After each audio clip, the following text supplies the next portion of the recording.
Donald Trump, le tourbillon d'un voyage chaotique en Europe. Il avait quitté Washington remonté, avec l'envie d'en découdre avec les alliés de l'Amérique et de bien s'entendre avec la Russie. Le déplacement de Donald Trump en Europe, qui s'est achevé lundi, fut un incroyable tourbillon dont il est difficile de dégager une ligne directrice ou une cohérence.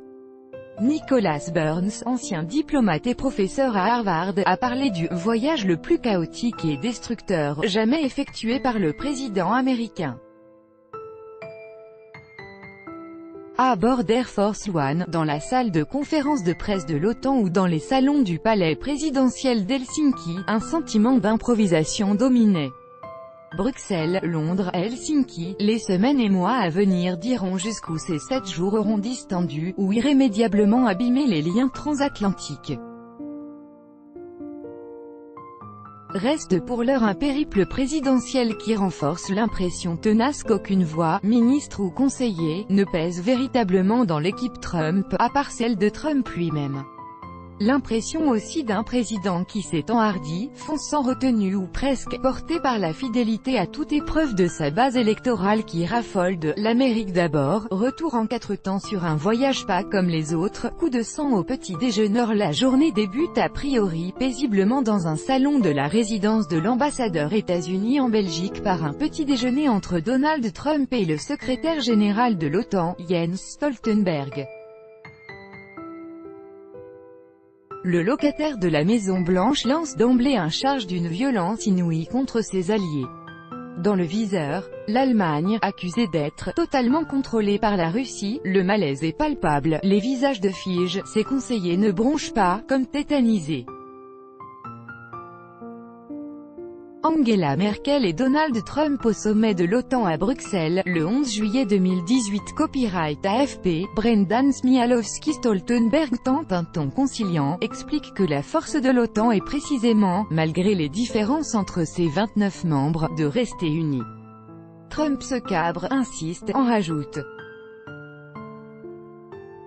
Quelques heures plus tard, il évoque sans sourciller sa très bonne relation avec Angela. Le ton de la deuxième tournée européenne du 45e président des États-Unis est donné. Feu d'artifice à l'OTAN au 2e jour du sommet de l'OTAN. Des rumeurs font état de la menace qu'aurait formulée le président américain de quitter l'alliance. L'atmosphère est tendue. Le « génie très stable », comme il se qualifie lui-même, explique, au cours d'une conférence de presse tourbillonnante où il bondit d'un sujet à l'autre sans crier gare, que sa fermeté a payé. Il vante des progrès extraordinaires. Maintenant, nous sommes très heureux et nous avons une OTAN très forte, plus forte qu'elle ne l'était il y a 2 jours. Sur le papier pourtant, les objectifs et le calendrier n'ont pas bougé, les engagements des pays membres restent identiques, consacrer 2% de leur PIB aux dépenses de défense d'ici à 2024. Il expliquera plus tard qu'en dépit de quelques tensions initiales, il n'y avait que de « l'amour » dans la pièce. La bombe du Sun, j'aurais fait les choses différemment.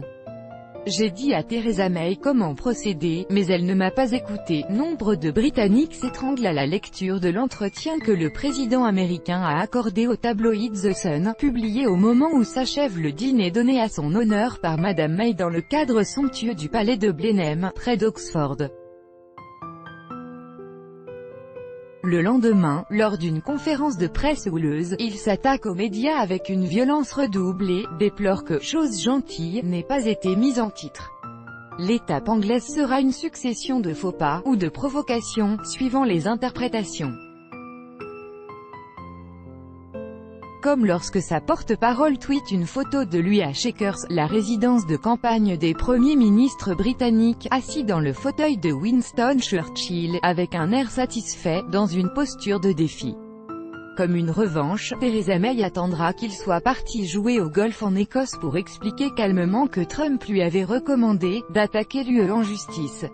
Et de souligner que le Conseil n'a pas été retenu. Le fiasco d'Helsinki. Le pari était osé. Un tête-à-tête, sans conseiller, avec Vladimir Poutine, le dirigeant que les services du renseignement américain accusent d'ingérence dans campagne présidentielle.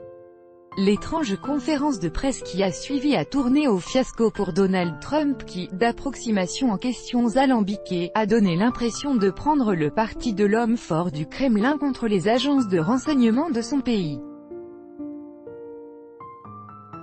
Avant même qu'Air Force One ne quitte la paisible capitale finlandaise, les réactions indignées fusaient déjà à Washington, y compris au sein de son propre parti. Donald Trump avait prédit que l'étape finlandaise serait la plus facile de son périple. Il y est apparu en position de faiblesse face à un Poutine redoutablement habile et sûr de son fait. Elle pourrait in fine lui coûter cher politiquement. Tout droit de reproduction et de représentation réservé. Copyright 2018, Agence France Presse.